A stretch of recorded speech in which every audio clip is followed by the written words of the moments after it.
ಮದುವೆ ಆದಮೇಲೆ ಕೂದಲೆಲ್ಲ ಇಳಿದೋಯ್ತಂತೆ. ಕೆಲವರಿಗೆ ಮದುವೆ ಆದ ಕೂಡಲೇ ಕೂದಲು ಹೋಗುತ್ತೆ, ಹೆಚ್ಚು ತಲೆ ಬಿಸಿ ಮಾಡಿಕೊಂಡವರಿಗೆಲ್ಲ ಕೂದಲು ಇಳಿಯುವುದು. ಕೆಲವರಿಗೆ ಮದುವೆ ಆಗುವುದಕ್ಕಿಂತ ಮುಂಚೆಯೇ ಕೂದಲು ಹೋಗುದು, ಯಾಕಂದ್ರೆ ಮದುವೆ ಆಗಲಿಲ್ಲ ಅಂತ ತಲೆ ಬಿಸಿ ಮಾಡಿಕೊಳ್ಳುದು. ಒಟ್ಟಂದಲ್ಲಿ ಆದರೆ ಕೂದಲಿಲ್ಲದೆ ಇದ್ದ ತಲೆ, ಬೋಳು ತಲೆ ಉಳ್ಳಂತಹ ವ್ಯಕ್ತಿಗೆ ಸಂಸ್ಕೃತದಲ್ಲಿ ಖಲ್ವಾಟ ಅಂತ ಹೆಸರು. ಖಲ್ವಾಟೋ ದಿವಸೇಶ್ವರಸ್ಯ ಕಿರಣಾತ್ ಸಂತಾಪಿತೋ ಮಸ್ತಕೆ. ಅದು ಬಿಸಿಲುಗಾಲ, ಆಕಾಶದಲ್ಲಿ ಸೂರ್ಯ ಉರಿತಾ ಇದ್ದಾನೆ, ಮಧ್ಯಾಹ್ನದ ಸೂರ್ಯ. ಸೂರ್ಯನ ಬಿಸಿಲಿನಿಂದ ಇವನ ತಲೆಯಲ್ಲಿ ಬೆವರು ಇಳಿತಾ ಇದೆ, ಬಿಂದು ಬಿಂದು ಆಗಿ ಬರ್ತದೆ, ಜಾರ್ತದೆ, ಕಣ್ಣಿನ ಮೇಲೆ ಬರ್ತದೆ, ಮೂಗಿಗೆ ಬಂದು ರಗಳೆ ಆಗ್ತಾ ಇದೆ ಅವನಿಗೆ. ತಲೆಯಲ್ಲಿ ಮಧ್ಯಾಹ್ನದ ಬಿಸಿಲಿನಿಂದಾಗಿ ತಲೆಯಲ್ಲಿ ಬೆವರು ಇಳಿತಾ ಇದೆ. ಈ ದಿವಸೇಶ್ವರನ ಕಿರಣದಿಂದ ಆತ ಮಸ್ತಕದಲ್ಲಿ ಸಂತಾಪಿತನಾಗಿ ಏನಾದರೂ ನೆರಳು ಬೇಕಲ್ವಾ ಅಂತ ಹುಡುಕಿಕೊಂಡು ಹೋದರೆ ನೆರಳು ಸಿಗಲಿಲ್ಲ, ಸರಿಯಾದ ಮರ ಸಿಗಲಿಲ್ಲ. ಎಲ್ಲೋ ಮರ ಅಲ್ಲಿದೆ, ಆದರೆ ಮುಳ್ಳಿನ ದಾರಿಯಲ್ಲಿ ಹೋಗಿ ಮರದಾಡಿಯಲ್ಲಿ ಕೂತುಕೊಳ್ಬೇಕು, ಅಷ್ಟು ಆಸಕ್ತಿ ಬರಲಿಲ್ಲ. ಅಷ್ಟೊತ್ತಿಗೊಂದು ತೆಂಗಿನ ಮರ ಕಂಡಿತು. ತೆಂಗಿನ ಮರದ ನೆರಳು ಅಷ್ಟು ದೂರದಲ್ಲಿದೆ, ಅಲ್ಲಿ ಹೋಗಿ ಕೂಡ್ತೇನೆ ಅಂತ ಅಲ್ಲಿಗೆ ಹೋಗುವುದಕ್ಕೂ ಒಂದು ತೆಂಗಿನಕಾಯಿ ಬೀಳುವುದಕ್ಕೂ ಸರಿ ಹೋಯ್ತಂತೆ. ತತ್ರಾಪ್ಯೇಕ ಫಲೇನ ಭೂರಿ ಪತತ ಭಗ್ನಂ ಸಶಬ್ದಂ ಶಿರಃ. ತಲೆ ಒಡೆದು ಹೋಯ್ತಂತೆ. ಭಗ್ನಂ ಸಶಬ್ದಂ ಶಿರಃ ಪ್ರಾಯೋ ಗಚ್ಚತಿ ಯತ್ರ ದೈವ ಹತಕಃ ತತ್ರೈವ ಯಾಂತಿ ಆಪದಃ. ಸಾಮಾನ್ಯವಾಗಿ ಯಾರು ಅದೃಷ್ಟ ಹತನಿದ್ದಾನೋ, ಯಾರಿಗೆ ಅದೃಷ್ಟದ ಬೆಂಬಲ ಇಲ್ಲವೋ, ಅಂತಹ ವ್ಯಕ್ತಿ ಎಲ್ಲಿ ಹೋಗ್ತಾನೋ ಅಲ್ಲೇ ಆಪತ್ತುಗಳು ತಾನಾಗಿ ಓಡಿ ಬರ್ತವೆ. ಯಾರು ಅದೃಷ್ಟಶಾಲಿ ಅಲ್ಲವೋ ಅವನು ಸಮುದ್ರಕ್ಕೆ ಹೋದರೂ ಕೂಡ ಮೊಣಕಾಲು ತನಕ ಮಾತ್ರ ನೀರು ಅಂತ ಕನ್ನಡದಲ್ಲೆಲ್ಲ ಭಾರಿ ಗಾದೆಗಳು. ಅಂದ್ರೆ ಯಾರಿಗೆ ದೈವಹತಕನಿದ್ದಾನೆ, ಅದೃಷ್ಟ ತಪ್ಪಿದಂತಹ ವ್ಯಕ್ತಿ ಇದ್ದಾನೆ, ಅಂಥವನಿಗೆ ಎಲ್ಲೂ ಕೂಡ ಅವನಿಗೆ ಸರಿಯಾದ ಸ್ಥಿತಿ ಸಿಗುವುದಿಲ್ಲ, ಬೇಡದೇ ಇದ್ದದ್ದು ಮೇಲೆ ಬೀಳ್ತಾ ಇರ್ತದೆ ಅನ್ನೋದು ಇದರ ಒಟ್ಟು ತಾತ್ಪರ್ಯ. ಹಾಗಾದ್ರೆ ಅವನ ತಲೆಯ ಮೇಲೆ ತೆಂಗಿನಕಾಯಿ ಬೀಳುವುದಕ್ಕೆ ಏನು ಕಾರಣ? ಅವನು ತೆಂಗಿನ ಮರದ ಬುಡಕ್ಕೆ ಹೋದದ್ದು ಕಾರಣ. ಅಲ್ಲ, ಹೋಗುವುದಕ್ಕೆ ಎಷ್ಟು ಜನ ಹೋಗುವುದಿಲ್ಲ? ಅಷ್ಟು ಜನ ಹೋದವರ ತಲೆ ಮೇಲೆ ಬೀಳದೇ ಇದ್ದದ್ದು ಇವನ ತಲೆಯ ಮೇಲೆ ಬೀಳ್ತಿ ಯಾಕೆ? ಅದಕ್ಕೆ ಅದು ಕೂಡ ತಲೆಗೂದಲಿದ್ರೆ ಸ್ವಲ್ಪ ಆದ್ರೂ ಪೆಟ್ಟು ಕಡಿಮೆ ಆಗ್ತಿತ್ತು. ಇದು ಹಾಗಲ್ಲ, ಖಲ್ವಾಟ ಅವನ ತಲೆಗೆ. ಭಗ್ನಂ ಸಶಬ್ದಂ ಶಿರಃ, ಶಬ್ದ ಸಹಿತವಾಗಿ ಅದು ಒಂದು ಟಪ್ಪು ಅಂತ ಶಬ್ದ ಆಗಿ ಬೇರೆ ಒಡೆದು ಹೋಯ್ತಂತೆ. ಹೀಗೆ ಇಷ್ಟೆಲ್ಲ ಆಗುವುದಕ್ಕೆ ಏನು ಕಾರಣ? ಬೇರೆಯವರಿಗೆ ಆಗಲಿಲ್ಲ. ಅದಕ್ಕೆ ಏನಿಲ್ಲ, ಅವನು ಅಲ್ಲಿಗೆ ಹೋಗುವಾಗ ಒಂದು ಕಾಗೆ ಬಂದು ಮರದ ಮೇಲೆ ಕೂತಿತಂತೆ. ಅವನು ಹೋಗುವುದಕ್ಕೂ ಕಾಗೆ ಮರದಲ್ಲಿ ಕೂಡುವುದಕ್ಕೂ ಸರಿ ಹೋಯಿತು. ತಾಳೆ ಮರದಲ್ಲಿ ಕಾಗೆ ಕೂತದ್ದಕ್ಕೆ ಬಿತ್ತು. ಕಾಕತಾಲೀಯ ಅಂತ ಇದಕ್ಕೆ ಕರೆಯುತ್ತೆ. ಕಾಕಾಗಮನಮಿವ ತಾಲ ಪತನಮಿವ. ಕಾಕೆ ಬಂದದ್ದಕ್ಕೂ ತೆಂಗಿನಕಾಯಿ ಬೀಳುವುದಕ್ಕೂ ಸರಿ ಹೋಯಿತು. ಅದಕ್ಕೆ ಅಷ್ಟೇ ಸರಿ ಹೋದದ್ದಲ್ಲ, ಅದು ಕೆಳಗೆ ಬೀಳುವ ಹೊತ್ತಿಗೆ ಇವಾದ ಅಡಿಗೆ ಹೋಗಿ ಸೇರಿದ್ದಕ್ಕೂ ಸರಿ ಹೋಯಿತು, ಅದು ಬಿತ್ತು. ಇದು ಸರಿ ಹೋಯಿತು ಯಾಕೆ? ಕಾರಣ ಇಲ್ಲ. ಯಾಕಂದ್ರೆ ಬೇರೆಯವರು ಹೋದಾಗ ಬೀಳಲಿಲ್ಲ, ಇವರು ಹೋದಾಗ ಬಿತ್ತು. ಏನು ಕಾರಣ ಇಲ್ಲದೆ ಆಯ್ತಲ್ಲ. ಸರ್ವಸ್ಯಾಪಿ ಭವೇದ್ ಹೇತು. ಹೇಗೆ ಕಾಕತಾಲೀಯದಲ್ಲಿ ಕಾರಣ ಇಲ್ಲ, ಅಜಾಕೃಪಾಣೀಯದಲ್ಲಿ ಕಾರಣ ಇಲ್ಲ. ಇದು ಶಾಸ್ತ್ರದಲ್ಲಿ ಬಂದಂತಹ ಒಂದು ವಿಮರ್ಶೆ. ಅಜಾಕೃಪಾಣ ಅಂತ ಹೇಳಿದ್ರೆ ಏನು? ಮೇಲೆ ಒಂದು ಕತ್ತಿ ಕಟ್ಟಿದ್ದು, ಹಿಂದೆಲ್ಲ ಕತ್ತಿ ಕೋವಿ ಅದನ್ನೆಲ್ಲ ಎತ್ತರದಲ್ಲಿ ಕಟ್ಟಿಡು. ಯಾಕಂದ್ರೆ ಎದ್ದು ನಿಂತಾಗ ಕಳ್ಳರು ಕೂಡಲೇ ಹೀಗೆ ಎಳೆದಾಗ ಸಿಗಬೇಕು ಅಂತ ಮೇಲೆ ಕಟ್ಟಿರ್ತಾರೆ.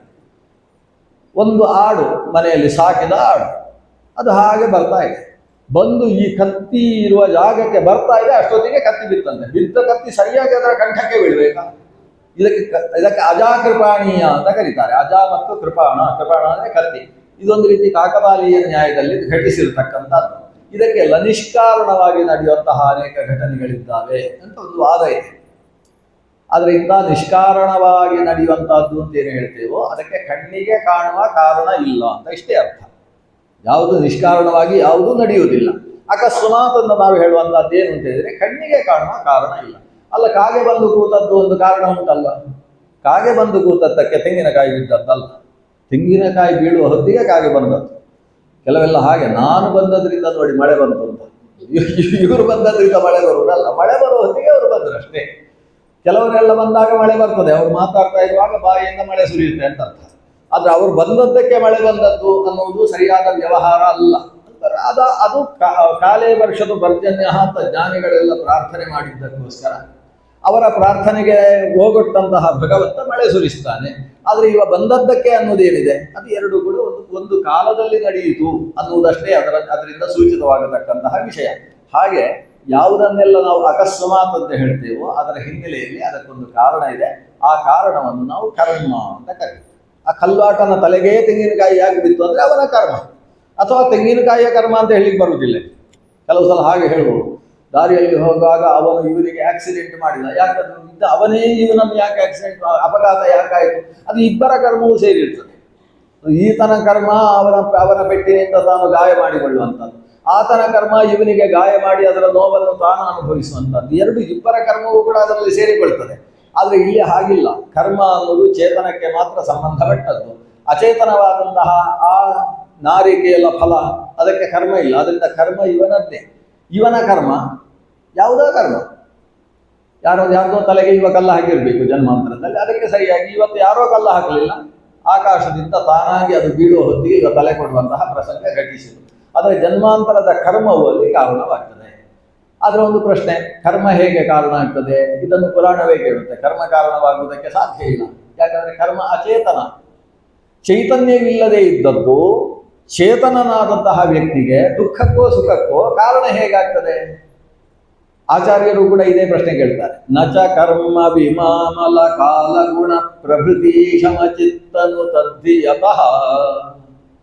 ಕರ್ಮವಾಗಲಿ, ವಿಮಾ ಅಂದರೆ ಅಜ್ಞಾನವಾಗಲಿ, ಮಲ ಅಂತ ಹೇಳಿದರೆ ದ್ವೇಷಾದಿಗಳಾಗಲಿ, ಕಾಲವಾಗಲಿ, ಗುಣ ಅಂದರೆ ಸತ್ವರಜಸ್ತಮಸ್ಸುಗಳೆಂಬಂತಹ ತ್ರಿಗುಣಗಳಾಗಲಿ, ಕಾಲ ಗುಣ ಪ್ರಭೃತಿ ನಹಿ ಈಶಂ. ಕರ್ಮ ಮೊದಲಾದವುಗಳು ಈಶ ಅಲ್ಲ, ಅಂದರೆ ಒಡೆತನವನ್ನು ಮಾಡುವುದಿಲ್ಲ. ಅವುಗಳು ಯಾವತ್ತೂ ನಿಯಾಮಕಗಳಲ್ಲ. ಯಾಕೆ? ಅಚಿತ್ತನು ತದ್ಧಿಯತಃ. ಅವೆಲ್ಲವೂ ಅಚೇತನ ಹೌದಲ್ಲವೇ? ಅಚೇತನವಾದದ್ದು ಹೇಗೆ ತಾನೇ ಲೋಕ ನಿಯಾಮಕವಾಗುವುದಕ್ಕೆ ಸಾಧ್ಯ? ಸರ್ವ ಕಾರಣ ಅಂತ ಅದನ್ನು ಕರೆಯುವುದು ಹೇಗೆ ಸಾಧ್ಯ? ಅದರಿಂದ ಕರ್ಮವೇ ಕಾರಣವಲ್ಲ. ಕರ್ಮ ಕಾರಣವಾಯಿತು ಅಂದರೆ ಹೇಗೆ? ಮತ್ತೆ ಪ್ರಶ್ನೆ ಉಂಟೇ ಉಂಟು. ಕಾರಣದ ಪ್ರಶ್ನೆ ಅಲ್ಲಿಗೆ ನಿಲ್ಲುವುದಿಲ್ಲ. ಅದಕ್ಕೆ ಕರ್ಮ ಕಾರಣವಾದದ್ದು ಕರ್ಮ ನಿಯಾಮಕವಾದಂತಹ ಒಂದು ಚೈತನ್ಯ ಶಕ್ತಿಯಿಂದ. ಕರ್ಮಕ್ಕೂ ನಿಯಾಮಕವಾಗಿ ಒಂದು ಚೇತನ ಇದೆ. ಅದಕ್ಕೆ ಪುಷ್ಕರ ಅಂತ ಹೆಸರು. ಸ್ವಲ್ಪ ನಮ್ಮನ್ನೆಲ್ಲ ಪುಷ್ ಮಾಡುವುದರಿಂದ ಪುಷ್ಕರ ಅಂತ ಅವನಿಗೆ ಹೆಸರು. ಪುಷ್ಕರ ಅಂತ ಒಬ್ಬ ದೇವತೆ, ಅವನನ್ನು ಕರ್ಮಾಭಿಮಾನಿ ದೇವತೆ ಅಂತ ಕರೀತೇವೆ. ಕರ್ಮಾಭಿಮಾನಿಯಾದಂತಹ ಪುಷ್ಕರ ಅನ್ನುವ ಚೇತನ ಕರ್ಮದ ಮೂಲಕ ನಾವು ಫಲವನ್ನುವುದಕ್ಕೆ ಬೇಕಾದಂತಹ ಸಕಾಲಿಕ ವ್ಯವಸ್ಥೆಗಳನ್ನು ಮಾಡಿಕೊಡ್ತಾನೆ. ಆದರೆ ಕರ್ಮ ಕಾರಣ ಅಂದರೆ ಕರ್ಮದ ಮೂಲಕ ಕೆಲಸ ಮಾಡಿಸುವ ಕರ್ಮಾಭಿಮಾನಿ ಚೇತನ ಕಾರಣ. ಹೇಗೆ ಲೋಕದಲ್ಲಿ ನಾವು ಅದು ಯಾಕೆ ಬೆರಳು ತುಂಡಾಯಿತು, ಅದು ನಾನು ಲೇಡೀಸ್ ಫಿಂಗರ್ ತುಂಡು ಮಾಡುವಾಗ ಇದು ಅದು ಅನ್ಕೊಂಡು ಕತ್ತರಿಸಿದ್ದು ಅಂತ ಕೆಲವರು ಹೇಳಿಕೊಳ್ಳುವಂಥದ್ದು. ಏನೋ ಕತ್ತರಿಸುವಾಗ ಇದನ್ನು ಸೇರಿಸಿ ಕತ್ತರಿಸುವಂತ ನಡೆಯುತ್ತೆ. ಅಲ್ಲ, ಅದಕ್ಕೆ ಏನು ಕಾರಣ ಅಂತ ಹೇಳಿದ್ರೆ ಕತ್ತಿ ಕಾರಣ ಅಂತೇವೆ. ಕತ್ತಿಯೇ ಕಾರಣವಾ? ಕತ್ತಿ ಕಾರಣ ಅಲ್ಲ. ಕತ್ತಿಯನ್ನು ಉಪಯೋಗಿಸಿದ ವ್ಯಕ್ತಿಯ ಅಚಾತುರ್ಯ ಅನ್ನೋದು ಅದರ ಜೊತೆಗೆ ಕಾರಣವಾಗುತ್ತಲ್ವ. ಅಂದ್ರೆ ಚೇತನದ ಕಾರಣತೆ ಇಲ್ಲದೆ ಒಂದು ಕಾರ್ಯ ನಡೆಯುವುದಿಲ್ಲ. ಅದರ ಹಿನ್ನೆಲೆಯಲ್ಲಿ ಒಂದು ಚೇತನ ಬೇಕೇ ಬೇಕು. ಹಾಗೆ ಕರ್ಮ ಕಾರಣ ಅಂತ ಹೇಳುವಾಗಲೂ ಕರ್ಮ ನಿಯಾಮಕವಾದಂತಹ ಒಂದು ಚೇತನ ಕಾರಣ ಅಲ್ಲ. ಆ ಚೇತನವಾದರೂ ಹೇಗೆ ಕಾರಣವಾಗುತ್ತೆ? ಯಾಕಂದ್ರೆ ಅದು ಕರ್ಮದಿಂದ ನಿಯಮ ಅಲ್ವಾ, ಅದು ಕೂಡ ಅದರ ಕರ್ಮಕ್ಕೆ ಅನುಗುಣವಾಗಿ ನಡೆಯುವುದಲ್ವಾ.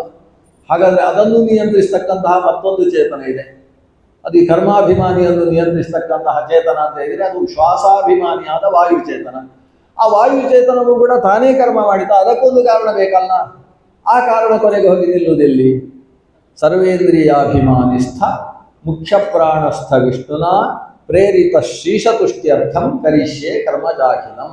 ಇಂದ್ರಿಯಾಭಿಮಾನಿ ದೇವತೆಗಳು ಕೆಲಸ ಮಾಡುವುದಕ್ಕೆ ಕಾರಣವಾದದ್ದು ಅದರಲ್ಲಿ ಇರತಕ್ಕಂತಹ ಪ್ರಾಣತತ್ವ ಅಂತಕ್ಕಂತಹ ಚೇತನ. ಆ ಪ್ರಾಣ ಅನ್ನುವ ಮುಖ್ಯ ಚೇತನಕ್ಕೆ ನಿಯಾಮಕವಾಗಿರತಕ್ಕಂಥದ್ದು ಪರಮಪುರುಷ ಅಂತ ಕರೆಸಿಕೊಳ್ಳತಕ್ಕಂಥ ವಿಷ್ಣು ಅನ್ನುವ ಚೇತನ. ಅಲ್ಲಿಗೆ ಹೋಗಿ ನಿಂತಿದ್ದೀಗ. ಅಲ್ಲ, ವಿಷ್ಣುವಾದರೂ ಈ ಕರ್ಮಚೇತನದ ಮೂಲಕ, ಕರ್ಮದ ಮೂಲಕ ನನಗೆ ಇವತ್ತು ತಲೆಗೆ ತೆಂಗಿನಕಾಯಿ ಬಿದ್ದು ಅದು ಪಟ್ಟನ್ನು ಹೊಡೆಯುವ ಹಾಗೆ ಯಾಕೆ ಮಾಡಿಲ್ಲ? ಆ ವಿಷ್ಣುವಿಗೆ ಅದಕ್ಕೊಂದು ಕಾರಣ ಬೇಕಲ್ಲ. ಅಲ್ಲಿಗೆ ಕಾರಣವನ್ನು ಸಾಮಾನ್ಯ ಚಿಂತನೆ ಮಾಡಲಿಕ್ಕಿಲ್ಲ. ಹಾಗಾದ್ರೆ ದೇವರು ಹಾಗಾದ್ರೆ ಪಾರ್ಶಾಲಿಟಿ ಮಾಡ್ತಾನೆ ಅನ್ನುವ ಪ್ರಶ್ನೆ ಮತ್ತೆ ಬರ್ತದೆ. ಅದಕ್ಕೆ ಉತ್ತರ, ಆದ ಕರ್ಮವನ್ನು ಅನುಸರಿಸಿಕೊಂಡು ಮಾಡಿದ. ಕರ್ಮ ಅನ್ನುವುದು ಭಗವಂತ ಒಬ್ಬನಿಗೆ ಏನು ಯಾವ ಕಾಲಕ್ಕೆ ಕೊಡಬೇಕು ಅನ್ನೋದಕ್ಕೆ ನಿಯಾಮಕವಾಗಿ ಸ್ವೀಕಾರ ಮಾಡ್ತಾನೆ. ಅಲ್ಲ, ಕರ್ಮ ಆದರೂ ಎಲ್ಲಿಂದ ಆತನಿಗೆ, ಜೀವನಿಗೆ ಕರ್ಮ ಆದರೂ ಹೇಗೆ ಬಂತು? ಅದು ಭಗವತ್ ಪ್ರೇರಣೆಯಿಂದ ಬಂತು. ಇಲ್ಲಿ ಒಂದು ದೊಡ್ಡ ಸಮಸ್ಯೆ. ಸರ್ವಸ್ಯಾಪಿ ಭವೇದ್ ಹೇತು ಅನ್ನುವುದಕ್ಕೆ ಸಿಕ್ಕಾಬಟ್ಟೆ ರಗಳೆಯ ವಿಷಯ ಇಲ್ಲಿ ಬಂದು ನಿಂತುಕೊಳ್ತದೆ. ಇದಕ್ಕೆ ಮೂಲ ಅಂತ ಹೆಸರು, ಅಥವಾ ಹೇತು ಅಂತ ಹೆಸರು, ಕಾರಣ ಅಂತ ಹೆಸರು. ಈ ಮೂರು ಶಬ್ದವು ಕೂಡ ವಿಷ್ಣು ಸಹಸ್ರನಾಮದಲ್ಲಿ ಭಗವಂತನನ್ನು ಕುರಿತು ಹೇಳಿರ್ತಕ್ಕಂಥ ಶಬ್ದ. ಭಗವಂತನಿಗೆ ಮೂಲ ಅಂತ ಹೆಸರು, ಭಗವಂತನಿಗೆ ಹೇತು ಅಂತ ಹೆಸರು, ಭಗವಂತನಿಗೆ ಕಾರಣ ಅಂತ ಹೆಸರು. ಓಂ ಕಾರಣಾಯ ನಮಃ ಓಂ ಅಂತ ವಿಷ್ಣು ಸಹಸ್ರನಾಮ ಅಂತ ಅಲ್ಲಿ ಭಗವಂತನಿಗೆ ಒಂದು ಪುಷ್ಪ ಹಾಕ್ತೇವೆ. ಕಾರಣ ಅಂತ ಹೇಳಿದ್ರೆ ಮೂಲ ಕಾರಣ, ಎಲ್ಲಕ್ಕೂ ಕಾರಣವಿದೆ, ಆದರೆ ಅವನಿಗೆ ಕಾರಣ ಇಲ್ಲ. ಒಂದು ಅಲ್ಲಿ ಬಂದು ನಿಲ್ತದೆ, ಸರ್ವಕರ್ತ ನ ಕ್ರಿಯತೆ ತನ್ನಮಾಮಿ ಹರಿಂ ಪರಂ. ಸರ್ವಕರ್ತ, ಎಲ್ಲಕ್ಕೂ ಅವನು ಕಾರಣ, ಆದರೆ ನ ಕ್ರಿಯತೆ, ಅವನಿಗೊಂದು ಕಾರಣ ಇಲ್ಲ. ಎಲ್ಲವನ್ನೂ ಅವನು ಮಾಡ್ತಾನೆ, ಆದರೆ ಅವನನ್ನು ಯಾರೂ ಮಾಡುವುದಿಲ್ಲ. ವಶೇನ ಕಸ್ಯಾಪಿ ಯೋಜಿತೋ ವಿಜಿತಾಖಿಲ. ಎಲ್ಲವೂ ಅವನ ವಶವಾಗಿದೆ, ಆದರೆ ಅವನು ಯಾರ ವಶವೂ ಅಲ್ಲ. ಅವನು ಎಲ್ಲವನ್ನೂ ಗೆದ್ದಿಹ, ಆದರೆ ಅವನನ್ನು ಯಾರೂ ಗೆದ್ದಿಲ್ಲ. ಯಹ ಅಜಿತಃ ವಿಜಿತಾಖಿಲ. ಎಲ್ಲವನ್ನೂ ಗೆದ್ದವ, ಆದರೆ ಅವ ಸ್ವತಃ ಅಜಿತನಾಗಿದ್ದಾನೆ. ಸರ್ವಕರ್ತ ನ ಕ್ರಿಯತೆ, ಎಲ್ಲವನ್ನೂ ಮಾಡ್ತಾನೆ, ಆದರೆ ಅವನನ್ನು ಯಾರೂ ಮಾಡಲಿಲ್ಲ. ಅಂತ ತಮ್ಮ ಮಾಮಿ ಹರಿಪರಂ. ಆದರೆ ಭಗವಂತನಲ್ಲಿ ಹೋಗಿ ನಿಲ್ಲಿಸಿ ಅವನಿಗೆ ಒಂದು ಕಾರಣ ಇಲ್ಲ, ಅದು ಅಕಾರಣ, ಅದು ನಿಷ್ಕಾರಣ, ಅದು ನಿರ್ಮೂಲ. ಆದ್ದರಿಂದಲೇ ಅದು ಎಲ್ಲಕ್ಕೂ ಮೂಲ. ಅದರಿಂದ ಆದಿಮೂಲ ಎಂದು ದಾಸರು ಹೇಳ್ತಾರಲ್ಲ, ಭಗವಂತನನ್ನು ಬರೀ ಮೂಲ ಅಂತ ಕರೆಯುವುದಲ್ಲ, ಅವನು ಆದಿಮೂಲ. ಅವನಿಗೊಂದು ಮೂಲ ಇಲ್ಲ, ಅವನು ಮೊದಲ ಮೂಲ. ಆದಿ ಕಾರಣ, ಪುರಾಣ ಕಾರಣ, ಪುರಾಣ ಪುರುಷ ಅಂತ ಅವನನ್ನು ಕರೆಯುವುದು ಈ ಕಾರಣದಿಂದ. ಹಾಗಾಗಿ ಸರ್ವಸ್ಯಾಪಿ ಭವೇದ್ಧೇತು ಅಂದರೆ ಎಲ್ಲಕ್ಕೂ ಕಾರಣ ಇದೆ, ಆದರೆ ಕೊನೆಯಲ್ಲಿ ಬಂದು ಭಗವಂತನಿಗೆ ಕಾರಣ ಇಲ್ಲ. ಇಲ್ಲೇ ಹೋದರೆ ಏನಾಗ್ತದೆ? ಅನವಸ್ಥ, ಅವರಿಗೆ ನಿಲ್ಲುವುದಿಲ್ಲ. ಅದು ಬೀಜ ಪುಷ್ಪ ನ್ಯಾಯದ ಹಾಗೆ, ಅಥವಾ ಬೀಜ ವೃಕ್ಷ ನ್ಯಾಯದ ಹಾಗೆ. ಇವತ್ತು ಈ ಮರ ಇದೆ, ಯಾಕಂದ್ರೆ ಅದಕ್ಕೊಂದು ಹಲಸಿನ ಬೀಜ ಇತ್ತು, ಅದಕ್ಕೋಸ್ಕರ ಆಯಿತು. ಅಲ್ಲ, ಆ ಹಲಸಿನ ಬೀಜ ಹೇಗಾಯಿತು? ಅದು ಅದಕ್ಕಿಂತ ಹಿಂದೊಂದು ಹಲಸಿನ ಮರ, ಅದರಿಂದ ಆ ಬೀಜ ಹುಟ್ಟಿತು. ಆ ಮರ ಅದು ಬೀಜದಿಂದ, ಆ ಬೀಜ ಅದು ಮರದಿಂದ. ಇದು ಇಲ್ಲಿ ಹೋಗಿ ನಿಲ್ತದೆ. ಈಗ ಕೊನೆಗೆ ಬಂದು ಪ್ರಶ್ನೆ, ಭಗವಂತ ಸೃಷ್ಟಿ ಮಾಡುವಾಗ ಮೊದಲು ಹಲಸಿನ ಮರ ಸೃಷ್ಟಿ ಮಾಡಿದ್ನು, ಹಲಸಿನ ಬೀಜ ಸೃಷ್ಟಿ ಮಾಡಿದ್ನು ಅಂತ ಪ್ರಶ್ನಿಸಲಾಗ್ತದೆ. ದೇವರಲ್ಲಿ ಒಂದು ಪ್ರಶ್ನೆ, ದೇವರೇ ನೀನೇನು ಹಲಸಿನ ಮರ ಸೃಷ್ಟಿ ಮಾಡಿದ್ಯಾ? ಹಲಸಿನ ಮರವನ್ನು ನೀನು ಹಾಗೆ ಹೀಗೆ ಮಂತ್ರ ಹೇಳಿ ಸೃಷ್ಟಿ ಮಾಡಿದ್ಯೋ ಅಥವಾ ಹಲಸಿನ ಬೀಜದಿಂದ ಸೃಷ್ಟಿ ಮಾಡಿದ್ಯೋ ಅಂತ ದೇವರ ಹತ್ರ ಕೇಳ್ತೀವಿ. ದೇವರು ಹೇಳ್ತಾನೆ, ನಾನು ಮಂತ್ರ ಹೇಳಿ ಸೃಷ್ಟಿ ಮಾಡುವ ಕ್ರಮ ಇಲ್ಲ, ಯಾಕಂದ್ರೆ ನನಗೆ ಇಂದ್ರಜಾಲಿ ಅಂತ ಹೆಸರಿಲ್ಲ, ಐಂದ್ರಜಾಲಿಕ ಅಂತ ಹೆಸರಿಲ್ಲ, ಮಾಯಾವಿ ಅಂತ ನನ್ನನ್ನು ಕರೆಯುವುದಲ್ಲ. ಮತ್ತೆ ನಾನೇನು ಅಂತ ಹೇಳಿದ್ರೆ, ಸತ್ಯ ಸೃಷ್ಟವು ಅಶಕ್ತಾಹಿ ಮಿಥ್ಯಾ ಸೃಷ್ಟಿ ತನ್ಮತಿ. ಯಾರಿಗೆ ತನ್ನ ಶಕ್ತಿಯಿಂದ ಧಾಮನಾಶ್ವೇನ ಅಂದ್ರೆ ತನ್ನ ಸಾಮರ್ಥ್ಯದಿಂದಲೇ ಸೃಷ್ಟಿ ಮಾಡುವುದಕ್ಕೆ ಸಾಮರ್ಥ್ಯ ಇಲ್ಲವೋ ಅಂಥವರು ಮಂತ್ರ ಹೇಳಿ ಏನನ್ನು ಸೃಷ್ಟಿ ಮಾಡಿದ್ವಿ. ನಾವು ಹಾಗಲ್ಲ, ನಮ್ಮ ಸಾಮರ್ಥ್ಯದಿಂದ ಸೃಷ್ಟಿಸುವುದು. ಹಾಗಾಗಿ ಬೀಜದಿಂದ ಸೃಷ್ಟಿಸಿದ್ದು, ಮರದಿಂದ ಬೀಜವನ್ನು ಸೃಷ್ಟಿಸಿದ್ದು. ಈ ಪ್ರಶ್ನೆಗೆ ಅವರು ಒಳಗಾಗಲೇಬೇಕಾಗುತ್ತೆ ದೇವರು. ಅದಕ್ಕೆ ದೇವರು ಏನು ಹೇಳ್ತಾನೆ ಗೊತ್ತೋ? ನಾನು ಹಲಸಿನ ಹಣ್ಣು ಚೆನ್ನಾಗಿ ಮಾಗಿರುವ ಮರವನ್ನು ಮೊದಲು ಸೃಷ್ಟಿಸಿದೆ ಅಂತಾನೆ. ನಾನು ಮೊದಲು ಬೀಜವನ್ನು ಸೃಷ್ಟಿಸಿದ್ದಲ್ಲ, ಹಾಗೆ ಮಾವಿನ ಕಾಯಿಯನ್ನು ಸೃಷ್ಟಿಸಿದ್ದು ಅಲ್ಲ, ಅಥವಾ ನಾವೊಂದು ಹಲಸಿನ ಕಾಯಿಯನ್ನು ಸೃಷ್ಟಿಸಿದ್ದು ಅಲ್ಲ. ಹಲಸಿನ ಹಣ್ಣು ಚೆನ್ನಾಗಿ ಪಕ್ವವಾಗಿರುವ ಬೆಳೆದು ನಿಂತ ಸುಂದರವಾದಂತಹ ಮರವನ್ನೇ ನಾನು ಸೃಷ್ಟಿಸಿದ್ದು. ಇದು ರುದ್ರಾಧ್ಯಾಯದ ಪದ್ಯದಲ್ಲಿ ಬರ್ತಕ್ಕಂಥದ್ದು. ರುದ್ರಾಧ್ಯಾಯದ ಪದ್ಯದಲ್ಲಿ ಅವನು ನಮ್ಮ ಕುಲಾಲೇಭ್ಯ ಕರ್ಮಾರೇಭ್ಯೋ ನಮೋ ನಮಃ ಅಂತ ಬರುತ್ತೆ. ಭಗವಂತ ಸೃಷ್ಟಿಸಿದ ಏನನ್ನು ಸೃಷ್ಟಿಸಿದ ಅಂದರೆ ಹಣ್ಣು ಸಹಿತವಾದ ಮರವನ್ನೇ ಸೃಷ್ಟಿಸಿದ್ದಾನೆ. ಅಲ್ಲ, ಬೀಜವಿಲ್ಲದೆ ಹೇಗೆ ಸೃಷ್ಟಿಸಿದ? ಅದಕ್ಕೆ ಭಗವಂತನಿಗೆ ಬೀಜಂ ಅವ್ಯಯಂ, ವಿಷ್ಣು ಸಹಸ್ರನಾಮದಲ್ಲಿ ದೇವರಿಗೆ ಬೀಜ ಅಂತ ಹೆಸರು. ಅವನು ಬರೀ ಹಲಸಿನಕಾಯಿಗೆ, ಹಲಸಿನ ಮರಕ್ಕೆ ಮಾತ್ರ ಬೀಜ ಅಲ್ಲವ, ಅವನ ಮಾವಿನ ಮರಕ್ಕೂ ಬೀಜ. ಪ್ರಪಂಚದಲ್ಲಿ ಏನೇನು ವೃಕ್ಷ ಜಾತಿ ಇದೆ, ಅದು ಎಷ್ಟು ಜಾತಿ ಅಂತ ಹೇಳಿದ್ರೆ 6 ಥರದ ವೃಕ್ಷ ಜಾತಿ. ವನಸ್ಪತಿ ಔಷಧಿ ಲತಾಹ ತತ್ಸಾರ ವೀರುದೋ ಧ್ರುಮಾಹ ಅಂತ ಹೇಳುವ 6 ಥರದ ವೃಕ್ಷ ಜಾತಿಗಳು, ಸಹಸ್ರಾರು ಬಗೆಯ ತೃಣ ಜಾತಿಗಳು, ಇನ್ನು ಕೋಟಿ ಬಗೆಯ ವೀರುತ್ತುಗಳಂದ್ರೆ ಪೊದರು ಜಾತಿಗಳು. ಕೋಟಿ ಅಲ್ಲ, ದಶಕೋಟಿ ವೀರುತ ಅಂತಾರೆ. ದಶಕೋಟಿ ಬಗೆಯ ನಾನಾ ಥರದ ತಕ್ಸಾರಾಹ ವೀರುದೋ ಧ್ರುಮಾಹ ಅಂತ ಲತೆಗಳು, ನಾನಾ ಬಗೆಯಾದ ಬಳ್ಳಿ ಜಾತಿಯ ವೃಕ್ಷಗಳು. ಇವೆಲ್ಲಕ್ಕೂ ಕೂಡ ಮೂಲ ಬೀಜ ಯಾರು ಅಂತ ಹೇಳಿದ್ರೆ ಭಗವಂತ. ಆದ್ರಿಂದ ಅವನಿಗೆ ಆದಿಮೂಲ ಅಂತಲೂ ಕರೀತಾರೆ. ಆದಿಮೂಲ ಅಂದ್ರೆ ಎಲ್ಲದರ ಮೊದಲ ತಾಯಿ ಬೇರು ಅಂತ ಅರ್ಥ, ಮೂಲ ಅಂದ್ರೆ ಬೇರು ಅಂತ ಅರ್ಥ. ಇನ್ನೊಂದು ಆತನಿಗೆ ಸರ್ವ ಬೀಜ ಅಂತ ಹೆಸರು. ಎಲ್ಲಕ್ಕೂ ಕೂಡ ಮೂಲ ಬೀಜ ಕಾರಣನಾಗಿರ್ತಕ್ಕಂಥವ ಭಗವಂತ. ಅದ ಭಗವಂತನಿಗೇನು ಬೀಜ? ಅಲ್ಲಿಗೆ ಬೀಜದ ಪ್ರಶ್ನೆ ಇಲ್ಲ. ಹೀಗೊಂದು ಸರ್ವಸ್ಯಾಪಿ ಭವೇದ್ ಹೇತು, ಎಲ್ಲಕ್ಕೂ ಕೂಡ ಹೇತು ಇರ್ತದೆ, ಆದರೆ ದೇವರಿಗೆ ಹೇತು ಇಲ್ಲ. ತಪ್ಪಾಯ್ತಲ್ವ, ನಿಮ್ಮದು ಸ್ಟೇಟ್ಮೆಂಟ್ ತಪ್ಪಾಯ್ತು. ಸರ್ವಸ್ಯಾಪಿ ಭವೇದ್ ಹೇತು ಅನ್ನೋದಕ್ಕೆ ಏನರ್ಥ? ಎಲ್ಲಕ್ಕೂ ಒಂದಲ್ಲ ಒಂದು ಕಾರಣ ಇದ್ದೇ ಇದೆ. ಆಮೇಲೆ ಮುಂದಿನ ಮಾತು ಏನು? ದೇವರಿಗೆ ಮಾತ್ರ ಕಾರಣ ಇಲ್ಲ. ಹಾಗಾದ್ರೆ ಸರ್ವಸ್ಯಾಪಿ ಅಂತ ಬಿಡಿ, ಸರ್ವ ಅನ್ನೋದನ್ನು ತೆಗಿಬೇಕು. ಯಾಕಂದ್ರೆ ಎಲ್ಲಕ್ಕೂ ಕಾರಣ ಇದೆ. ಇದಕ್ಕೆ 2 ಥರದ ಉತ್ತರ. ಒಂದು ಎಲ್ಲ ಅಂದರೆ ಎಲ್ಲ ಒಂದು ಒಂದು ಬಿಟ್ಟು ಅಂತಲೇ ಅರ್ಥ. ಈಗ ಊಟದ ಹೊತ್ತಿಗೆ ಎಲ್ಲರೂ ಊಟ ಕೂತ್ಕೊಳ್ಳಿ ಅಂದರೆ ಬಡಿಸುವವರು ಕೂತ್ಕೊಳ್ಳುದ, ಎಲ್ಲರೂ ಕೂತ್ಕೊಳ್ಳಿ ಅನ್ನೋದಕ್ಕೆ ಒಂದು ಯಾವತ್ತೂ ಸಂಕೋಚ ಉಂಟು. ಎಲ್ಲ ಕಡೆಯಲ್ಲ ಹಾಗೆ. ಎಲ್ಲವೂ ಹುಟ್ಟಿದೆ, ಪ್ರಪಂಚದ ಎಲ್ಲವೂ ಕೂಡ ಹುಟ್ಟಿದೆ. ಎಲ್ಲವೂ ಹುಟ್ಟಿದೆ ಅಂತ ಇದ್ರೆ ಹುಟ್ಟಿಸಿದವ ಹುಟ್ಟಿಲ್ಲ ಅಂತ ಹೇಳಲೇಬೇಕು ನೀವು ಕೊನೆಗೆ. ಅವನು ಹುಟ್ಟಿಸಿದವ ಇದ್ದಾನೆ, ಅವನು ಹುಟ್ಟಿಲ್ಲ ಅಂತ ಹೇಳಬೇಕು. ಆದ್ರೆ ಎಲ್ಲವೂ ಅನ್ನುವುದಕ್ಕೆ ಒಂದು ಅರ್ಥ ಸಂಕೋಚ ಅಂತ ಇದೆ. ಇದು ಒಂದು ಸ್ಥಿತಿ. ಇನ್ನೊಂದು ಅರ್ಥದಲ್ಲಿ ಸರ್ವಸ್ಯಾಪಿ ಭವೇದ್ ಹೇತು, ಈ ಮಾತಿಗೆ ಇನ್ನೊಂದು ಅರ್ಥ ಇದೆ. ಏನಂದ್ರೆ ಸರ್ವನಿಗೂ ಕೂಡ ಕಾರಣ ಉಂಟು ಅಂತ ಅರ್ಥ. ಸರ್ವ ಅಂದ್ರೆ ಪರಮಾತ್ಮನಿಗೆ ಒಂದು ಹೆಸರು, ದೇವರ ಹೆಸರು. ಸರ್ವ ಅಂದ್ರೆ ಪರಮಾತ್ಮ, ವಿಶ್ವ ಅಂದ್ರೆ ಪರಮಾತ್ಮ, ಸರ್ವ ಕೃಷ್ಣ ಭಗವದ್ಗೀತೆಯಲ್ಲಿ ಹೇಳ್ತಾರೆ. ನಾನು ಯಾಕೆ ಸರ್ವ ಅಂದರೆ ಸರ್ವಂ ಸಮಾಪ್ನೋಷಿ ತತೋಸಿ ಸರ್ವ, ಭಗವದ್ಗೀತೆಯ ಮಾತು. ಸರ್ವಂ ಸಮಾಪ್ನೋಷಿ, ಭಗವಂತನ ವಿಶ್ವರೂಪವನ್ನು ನೋಡಿದಂತಹ ಅರ್ಜುನ ಹೇಳ್ತಾನೆ, ಓ ಭಗವಂತ, ನಿನ್ನನ್ನು ಸರ್ವ ಅಂತ ಎಲ್ಲರೂ ಕರೀತಾರೆ, ಯಾಕೆ ನಿನಗೆ ಸರ್ವ ಅಂತ ಹೆಸರು ಅಂದರೆ ಸರ್ವಂ ಸಮಾಪ್ನೋಷಿ, ಎಲ್ಲವನ್ನೂ ವ್ಯಾಪಿಸಿ ನಿಂತಿದ್ದಿ, ಸರ್ವ ವ್ಯಾಪ್ತಿ ನಿನಗಿರುವುದರಿಂದ ನಿನಗೆ ಸರ್ವ ಅಂತ ಹೆಸರು. ಇಂಗ್ಲಿಷ್ನಲ್ಲಿ ಸರ್ವ್ ಮಾಡುವುದರಿಂದ ಸರ್ವ ಅಂತ ದೇವರಿಗೆ ಹೆಸರು. ಸರ್ವರ್, ಅವನಂತ ಸರ್ವರ್ ಮತ್ತೊಬ್ಬಿಲ್ಲ. ನಿಮ್ಮ ಈ ಇನ್ನೊಂದು ಸರ್ವರ್ ತಗೊಳ್ಬೇಕು, ಒಳ್ಳೆಯ ಸರ್ವ್ ಮಾಡುವವ, ಎಲ್ಲರಿಗೂ ಎಲ್ಲ ಥರದ ಸೇವೆಯನ್ನು ಮಾಡುವವ. ಆದ್ರಿಂದ ಭಗವಂತ ಸರ್ವ, ಸರ್ವಂ ಸಮಾಪ್ನೋಷಿ, ಎಲ್ಲರ ಒಳಗೆ ನಿಂತು ಭಗವತೋ ಬಲೇನ, ಭಗವತೋ ವೀರ್ಯೇಣ, ಭಗವತ ತೇಜಸ, ಭಗವತ ಕರ್ಮಣ, ಅವನೇ ಒಳಗೆ ನಿಂತು ಎಲ್ಲವನ್ನೂ ನಡೆಸ್ತಾನೆ ಅನ್ನುವ ಕಾರಣದಿಂದ ದೇವರಿಗೆ ಸರ್ವ ಅಂತ ಹೆಸರು. ಸರ್ವಸ್ಯಾಪಿ ಭವೇದ್ ಹೇತು, ಭಗವಂತ ಏನಾದರೂ ಮಾಡಬೇಕಾದರೂ ಅದಕ್ಕೊಂದು ಹೇತು ಇದೆ, ಅದಕ್ಕೊಂದು ಕಾರಣ ಉಂಟು. ಏನು ಕಾರಣ ಗೊತ್ತು? ಭಗವಂತ ಪ್ರಪಂಚದ ಸೃಷ್ಟಿ ಮಾಡ್ತಾನೆ, ಏನು ಕಾರಣ? ಏನು ಕಾರಣ ಅಂತ ಹೇಳಿದ್ರೆ ಅವರಿಗೆ ನಮ್ಮ ಮೇಲಿನ ಪ್ರೀತಿ, ಭಗವಂತನ ದಯೆ, ಭಗವಂತನ ಕರುಣೆ, ಅದೇ ಅದಕ್ಕೆ ಹೇತು. ಇಷ್ಟೇ. ದೇವರು ಏನಾದರೂ ಮಾಡಬೇಕಾದ್ರೂ ಒಂದು ಕಾರಣವೇ. ಅವನು ಯಾಕೆ ಭಗವಂತ ಕೃಷ್ಣನಾಗಿ ವಸುದೇವ ದೇವಕಿಯರಲ್ಲಿ ಮಗನಾಗಿ ಅವತರಿಸಿದ? ಯಾಕಂದ್ರೆ ವಸುದೇವ ದೇವಕಿಯರು ತಪಸ್ಸು ಮಾಡಿದ್ರು ಹಿಂದೆ, ಕಶ್ಯಪ ಮತ್ತು ಅದಿತಿಯರಾಗಿದ್ದಂತಹ ಸಂದರ್ಭದಲ್ಲಿ. ಕಶ್ಯಪ ಆದಿತ್ಯರ ತಪಸ್ಸಿಗೆ ಒಲಿದಂತಹ ಚತುರ್ಮುಖ ಬ್ರಹ್ಮ ಮತ್ತು ಭಗವಂತ ವರ ಕೊಟ್ಟಿದ್ರು. ದೇವರ ಹತ್ರ ಇವು ಕೇಳಿದಂತೆ ವಸುದೇವ, ದೇವರೇ ನೀನು ನನ್ನ ಮಗನಾಗಿ ಹುಟ್ಟಬೇಕು. ಆವಾಗ ದೇವಕಿಯೂ ಬಿಡಲಿಲ್ಲ, ನೀನು ನನ್ನ ಹೊಟ್ಟೆಯಲ್ಲೇ ಹುಟ್ಟಬೇಕು. ಆಗ ವಸುದೇವನಿಗೆ ನೆನಪಾಯಿತು, ನಾನು ಅದೊಂದು ಕೇಳಲಿಲ್ಲ, ಮಗ ಅಂದರೆ ಆಮೇಲೆ ದತ್ತುಪುತ್ರ ಪುತ್ರ ಎಲ್ಲ ಆಗುವ ಸಾಧ್ಯತೆ. ವಸುದೇವ ಮತ್ತೊಮ್ಮೆ ಹೇಳಿದಂತೆ, ನನ್ನ ಮಗ ನನ್ನ ಹೊಟ್ಟೆಯಲ್ಲಿ ಮಗನಾಗಿ ಹುಟ್ಟಬೇಕು ಅಂತ. ವಸುದೇವ ಬೇರೆ ಕೇಳಿದಂತೆ, ದೊಡ್ಡ ಹೊಟ್ಟೆ ತೋರಿಸಿ ನನ್ನ ಹೊಟ್ಟೆಯಲ್ಲಿ ಹುಟ್ಟಬೇಕು ಅಂತ ಕೇಳಿದ. ಈಗ ಇವ ಸುಮ್ಮನೆ ಇದ್ದ, ಇನ್ನೇನಾದ್ರೂ ಕೇಳುವುದಿದೆಯೋ ಅಂತ. ಮೊದಲು ವಸುದೇವ ನನಗೆ ಮಗನಾಗಬೇಕು ಅಂತ ಹೇಳಿದ, ಆಮೇಲೆ ನನ್ನ ಹೊಟ್ಟೆಯಲ್ಲಿ ಹುಟ್ಟಬೇಕು ಅಂತ ಹೇಳಿದ. ಇವಳು ಬೇರೆ ನನ್ನ ಹೊಟ್ಟೆಯಲ್ಲಿ ಹುಟ್ಟಬೇಕು ಅಂತ ಹೇಳಿದ್ರು. ದೇವರೇನು ಹೇಳಿದ್ರು? ತಥಾಸ್ತು, ತಥೈವ ಅಸ್ತು, ತಥೈವ ಅಸ್ತು ಅಂತ 3 ಸಲ ಹೇಳಿದಂತೆ. ಹಾಗಾಗಲಿ, ಹಾಗೆಯೇ ಆಗಲಿ, ಹಾಗೆಯೇ ಆಗಲಿ ಅಂತ ಹೇಳಿದಂತೆ 3 ಸಲ.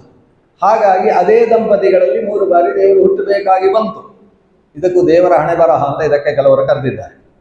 ಹರಿಣಾಪಿ ಹರೇಣಾಪಿ ಬ್ರಹ್ಮಣಾಪಿ ಕದಾಚನ ಲಲಾಟ ಲಿಖಿತ ರೇಖಾ ಪರಿಮಾಷ್ಟು ನ ಶಕ್ಯತೆ ಅಂತ ಒಬ್ಬ ಕವಿಗೆ ಬೇರೇನು ಕಾಣಿಸಲಿಲ್ಲ, ಹೀಗೊಂದು ಬರೆದಾಗಿದೆ. ಅದು ಶ್ರೀಹರಿ ಇರಲಿ, ಅಥವಾ ಗಂಗಾಧರನೆನಿಸಿದಂತಹ ಗಂಗಾಜೂಟವನ್ನು ಧರಿಸಿರ್ತಕ್ಕಂಥ ಶಿವನೇ ಇರಲಿ, ಅಥವಾ ಕಮಂಡಲು ಧಾರಿಯಾದಂತಹ ಹಂಸವಾಹನ ಚತುರ್ಮುಖನೇ ಇರಲಿ, ಅವರಿಗೆ ಹಣೆಯಲ್ಲಿ ಬರೆದಂತಹ ವಿಧಿಲಿಖಿತವನ್ನು ತಾವು ಕೂಡ ಉಚ್ಚುವುದಕ್ಕೆ ಸಾಧ್ಯವಾಗುವುದಿಲ್ಲ ಅಂತ ಹೇಳಿ ಅದಕ್ಕೆಲ್ಲ ಕಾರಣಗಳನ್ನು ಕೊಡ್ತಾ ಹೋಗ್ತಾನೆ. ಆದರೆ ಇದಲ್ಲ ಇಲ್ಲಿ ವಿಷಯ. ಇವರು ಸಾಕ್ಷಾತ್ ಪರಮಾತ್ಮನೂ ಕೂಡ ಅವನು ಮಾಡಿದ ತಪಸ್ಸನ್ನು ನಿಮಿತ್ತವನ್ನಾಗಿಟ್ಟುಕೊಂಡು ಅವನಲ್ಲಿ ಮೊದಲು ವೃಷ್ಟಿಗರ್ಭ ಅನ್ನೋ ಹೆಸರಿನಿಂದ ಆವಿರ್ಭವಿಸಿದ, ಆಮೇಲೆ ವಾಮನನೆಂಬ ರೂಪದಿಂದ ಆವಿರ್ಭವಿಸ್ತಾನೆ. 3ನೇ ಬಾರಿ ಅವರ ಹೊಟ್ಟೆಯಲ್ಲಿ 8 ತಿಂಗಳು ಭರ್ತಿ ಇದ್ದು 9ನೇ ತಿಂಗಳು ಪೂರ್ತಿ ಮುಗಿಸಿ 10ನೇ ತಿಂಗಳು ಶುರುವಾಗುವ ಹೊತ್ತಿಗೆ ತಾನು ಕೃಷ್ಣ ಅಂತೇಳಿ ಅಷ್ಟಮಿಯ ಮಧ್ಯರಾತ್ರಿಯಲ್ಲಿ ಆವಿರ್ಭವಿಸ್ತಾನೆ. ಹಾಗಾದ್ರೆ ಕೃಷ್ಣ ದೇವರು ಅವತರಿಸುವುದಕ್ಕೂ ಒಂದು ಕಾರಣ ಇಟ್ಟುಕೊಂಡೆ. ಸರ್ವಸ್ಯಾಪಿ ಭವೇತ್ ಹೇತು, ವ್ಯಾಪ್ತಿಯುಳ್ಳಂತಹ ಭಗವಂತನ ಅವತಾರದ ಹಿನ್ನೆಲೆಯಲ್ಲೂ ಒಂದು ಕಾರಣ ಉಂಟು. ದೇವರ ಹತ್ರ ಯಾರಾದರೂ ಕೇಳಿದರೆ, ಯಾಕೆ ನೀನು ಅವರಲ್ಲಿ ಮಗನಾಗಿ ಹುಟ್ಟಿದ್ದಿ, ನಮಗೆ ಮಗನಾಗಿ ಹುಟ್ಟಲಿಲ್ಲ ಯಾಕೆ ಅಂತ ಒಬ್ಬರು ಬಂದು ಕೇಳಿದರೆ ಏನು ಮಾಡುದು, ನೀವು ತಪಸ್ಸು ಮಾಡಲಿಲ್ಲ ಅಲ್ವಾ ಅಂತ ಹೇಳ್ತಾನೆ. ಅವನಿಗೊಂದು ಕಾರಣ ಉಂಟು. ಆಮೇಲೆ ಅವ ಬೆಣ್ಣೆ ಕದಿಲಿಕ್ಕೆ ಶುರು ಮಾಡಿದ್ನ, ಸಿಕ್ಕಾಬಿಟ್ಟೆ ಬೆಣ್ಣೆ ಕದಿಯುವುದು ಅಂತ ಹೇಳಿದ್ರೆ ಸಾಕಾಗಿ ಹೋಯ್ತಂತೆ. ನಾವು ಈ ಊರೇ ಬಿಟ್ಟು ಬೇರೆ ಊರಿಗೆ ಹೋಗುವ ಅನ್ನೋಷ್ಟು ಬೆಣ್ಣೆ ಕದ್ದಂತೆ. ಆಗ ಉಳಿದ ಹಿರಿಯರು ಹೇಳಿದರು, ನಾವು ಮನೆಯಲ್ಲಿ ಬೆಣ್ಣೆ ಎಲ್ಲ ಮಾಡುವುದು ಅವರು ಕದಿಯುವುದಕ್ಕೋಸ್ಕರವೇ ಅಂತ. ಅದಕ್ಕೋಸ್ಕರ ಅವ ಮನೆಗೆ ಬಂದು ಬೆಣ್ಣೆ ಕದಿಯದೆ ಹೋದರೆ ಅವರಿಗೆಲ್ಲ ಬೇಸರ. ಇವೊಂದು 4 ದಿವಸ ಚೆನ್ನಾಗಿ ಕದ್ದು ಕಿರಿಕಿರಿ ಮಾಡಿ ಹಾಕಿದ. 5ನೇ ದಿವಸ ಕದಿಲಿಕ್ಕೆ ಬರಲಿಲ್ಲ. ಎಲ್ರಿಗೂ ಅವ ಬರಲಿಲ್ಲ. ಕೊನೆಗೆ ಹೊರಗೆ ಬಂದು ಬಳ್ಳದಲ್ಲಿ ಅವರ ಬೆಣ್ಣೆಯನ್ನಿಟ್ಟು ನಮ್ಮ ಮನೆಯಲ್ಲಿ ಒಳಗೆ ಬೆಣ್ಣೆ ಇದೆ ಅಂತ ಅವರು ಜಾಹೀರಾತು ಹೊರಗೆ ಹಾಕುವ ಸ್ಥಿತಿ ಬಂದೋಯ್ತು ಅವರಿಗೆ. ಅಂದು ಕೃಷ್ಣ ಮನೆಗೆ ಬಂದು ಬೆಣ್ಣೆ ಕದಿಯದೆ ಹೋದರೆ ಇಷ್ಟವೇ ಆಗುವುದಿಲ್ಲ ಅನ್ನೋ ಸ್ಥಿತಿ ಬಂತು. ಅಷ್ಟು ಬೆಣ್ಣೆ ಕದ್ದು ವಾದಿರಾಜ ತೀರ್ಥರು ಅವರಿಗೆ ಪ್ರಶ್ನೆ ಬಂತು, ಇನ್ನು ಯಾಕೆ ಬೆಣ್ಣೆ ಕದಿಬೇಕಿತ್ತು? ಸರ್ವಸ್ವಾಮಿ ಆದವ ಕದ್ದದ್ದು ಯಾಕೆ? ಕಾರಣ ಇಲ್ಲವೋ? ಸರ್ವಸ್ಯಾಪಿ ಭವೇದ್ ಹೇತು, ಅವನು ಏನು ಮಾಡಿದರೆ ಅದಕ್ಕೊಂದು ಕಾರಣ ಇರಬೇಕಲ್ಲ, ಯಾಕೆ ಮಾಡಿದ್ದಾನೆ? ವಾದಿರಾಜರಿಗೆ ಅರ್ಥ ಆಯ್ತು.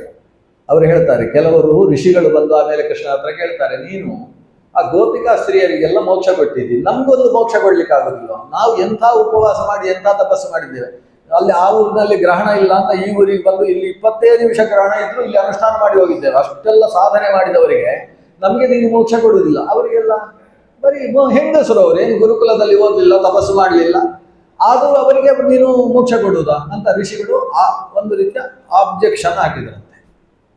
ಅದಕ್ಕೆ ಕೃಷ್ಣ, ಏನು ಅದೇನು ಹಾಗೇನಿಲ್ಲ, ನೀವು ಬೆಣ್ಣೆ ಕಡಿಲಿಲ್ಲ, ಬೆಣ್ಣೆ ಕೊಡಲಿಲ್ಲ, ನಾನು ಅವರ ಬೆಣ್ಣೆ ಎಲ್ಲ ಕದ್ದದ್ದಕ್ಕೆ ಏನಾದರೂ ಪ್ರತಿಯಾಗಿ ಕೊಡಬೇಕಲ್ವ, ಅದಕ್ಕೆ ಮೋಕ್ಷ ಕೊಡ್ತಾ ಇದ್ದೇನೆ ಅಂತ ಅವನೊಂದು ಕಾರಣ ಉಂಟಂತೆ. ಅವರ ಕಡೆಯಿಂದ ನಾನು ಬೆಣ್ಣೆ ಪಡೆದಿದ್ದೇನೆ, ಅವರು ಖುಷಿಯಿಂದ ಪ್ರೀತಿಯಿಂದ ಮನೆಯ ಹೊರಗೆ ಬೆಣ್ಣೆ ನೇತು ಹಾಕಿ ನಾನೇ ಬೆಣ್ಣೆ ಕದಿಬೇಕು ಅವರ ಮನೆಯಲ್ಲಿ, ಅದು ಕದಿಯುವುದಲ್ಲ ಅವನದ್ದೇ ಇದು ಅನ್ನುವ ಭಾವದಿಂದ ನನಗೆ ಕೊಟ್ಟಿದ್ದಾರೆ. ಅಷ್ಟು ಭಾವುಕರಾಗಿ ಅವರು ಕೊಟ್ಟದ್ದಕ್ಕೆ ನಾನು ಪ್ರತ್ಯರ್ಪಣೆ ಮಾಡಬೇಕಲ್ಲ, ಅದಕ್ಕೋಸ್ಕರ ಮೋಕ್ಷ ಕೊಡ್ತಾ ಇದ್ದೇನೆ. ಹಾಗಾದ್ರೆ ಅವ ಏನು ಮಾಡಿದ್ರು ಅದರ ಹಿನ್ನೆಲೆಯಲ್ಲಿ ಒಂದು ಕಾರಣ ಇದೆ. ಮುಖ್ಯಂತಿ ಯಂ ಸೂರಯ ಜನ್ಮಾದಿಯ ಸೇಯತಃ, ಭಾಗವತ ಸುರಾಗುದೇ ಹಾಗೆ. ನೀವು ದೇವರು ಇದ್ದಾನೆ ಅಂತ ಮೊದಲು ನಂಬದೆ ಹೋದರೆ ಭಾಗವತ ಕೇಳುವುದಕ್ಕೆ ಕೂತುಕೊಳ್ಬೇಡಿ ಅಂತ. ಅಲ್ಲ, ಯಾಕೆ ನಂಬಬೇಕು? ಭಾಗವತ ಕೇಳಿದ ಮೇಲೆ ಆಮೇಲೆ ನಂಬಬೇಕೋ ಬಿಡಬೇಕೋ ತೀರ್ಮಾನ ಮಾಡ್ತೇನೆ. ಮೊದಲೇ ನಂಬಬೇಕು ಅಂದ್ರೆ ಹೇಗೆ? ಅಲ್ಲಪ್ಪ, ನಿನಗೆ ಕಣ್ಣಿದೆ ಅಲ್ವಾ, ಕಣ್ಣಿನಿಂದ ಪ್ರಪಂಚವನ್ನು ನೋಡ್ತೀಯಾ, ನೋಡಿದಾಗ ಈ ಪ್ರಪಂಚ ಹೇಗಿದೆ ಅಂತ ನಿನಗೊಂದು ಅರ್ಥವಾಗ್ತದಲ್ಲ. ಅದೆಷ್ಟು ಕರಾರುವಾಕ್ಕಾಗಿದೆ ನೋಡು. ಅದರಲ್ಲಿ ಬೇಸಿಗೆ ಕಾಲದಲ್ಲಿ ಹಗಲು ಜಾಸ್ತಿ ಇರಬೇಕು, ರಾತ್ರಿ ಕಡಿಮೆ ಇರಬೇಕು. ಚಳಿಗಾಲ ರಾತ್ರಿ ಜಾಸ್ತಿ ಇರಬೇಕು, ಹಗಲು ಕಡಿಮೆ ಇರಬೇಕು. ಮಧ್ಯದಲ್ಲಿ ಒಂದು ಮಳೆಗಾಲ, ಹಗಲು ರಾತ್ರಿಗಳು ಸಮಾನವಾಗಿರಬೇಕು. ಅದಕ್ಕೆ ಸರಿಯಾಗಿ ಸೂರ್ಯೋದಯ, ಚಂದ್ರೋದಯ, ಸೂರ್ಯಾಸ್ತ, ಚಂದ್ರಾಸ್ತಗಳನ್ನು ನಡೀಬೇಕು.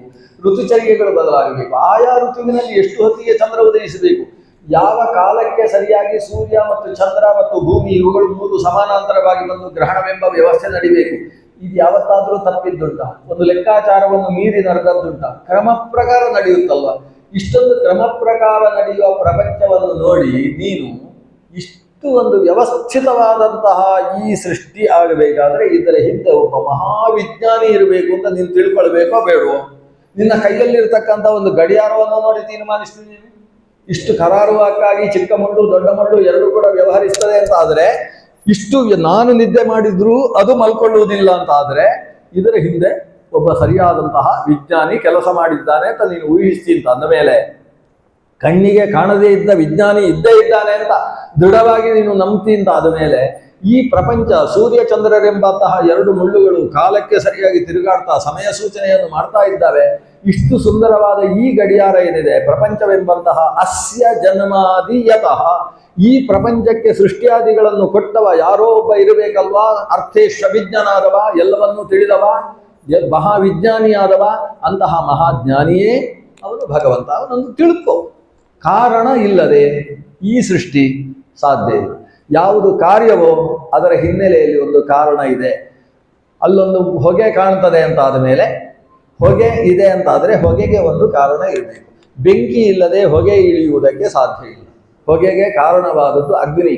ಅಲ್ಲಿ ಅಗ್ನಿ ಇಲ್ಲದೆ ಹೋದರೆ ಹೊಗೆ ಕಾಣುವುದು ಹೇಗೆ? ಹಾಗಾಗಿ ನೀನು ಹೊಗೆ ಕಂಡ ಕೂಡಲೇ ಅಲ್ಲಿ ಬೆಂಕಿ ಉಂಟು ಅಂತ ಹೇಗೆ ತಿಳ್ಕೊಳ್ತೀಯೋ, ಹಾಗೆ ಈ ಪ್ರಪಂಚದ ಕರಾರುವಾಕ್ಕಾದಂತಹ ಸೃಷ್ಟಿಯನ್ನು ಗಮನಿಸಿಕೊಂಡು ಈ ಸೃಷ್ಟಿಗೆ ಕಾರಣವಾದದ್ದೊಂದು ಇದೆ ಅಂತ ತಿಳ್ಕೊ. ಜನ್ಮಾದ್ಯ ಶೇಯತಃ, ಬ್ರಹ್ಮಸೂತ್ರದಲ್ಲಿ 2ನೆಯ ಸೂತ್ರ ಅದು. ಹಾಗಾದರೆ ಭಗವಂತನನ್ನು ತಿಳಿಯುವುದು ಕೂಡ ನಾವು ಹೇಗೆ? ಸರ್ವಸ್ಯಾಪಿ ಭವೇದ್ ಹೇತು. ಏನೇನು ಸೃಷ್ಟಿ ಇದೆಯೋ ಇವಕ್ಕೆಲ್ಲ ಒಂದು ಕಾರಣ ಉಂಟು ಅನ್ನುವುದರ ಮೇಲೆಯೇ ಭಗವಂತ ಇದ್ದಾನೆ ಅನ್ನುವುದನ್ನು ನಾವು ತಿಳಿಯುವುದು.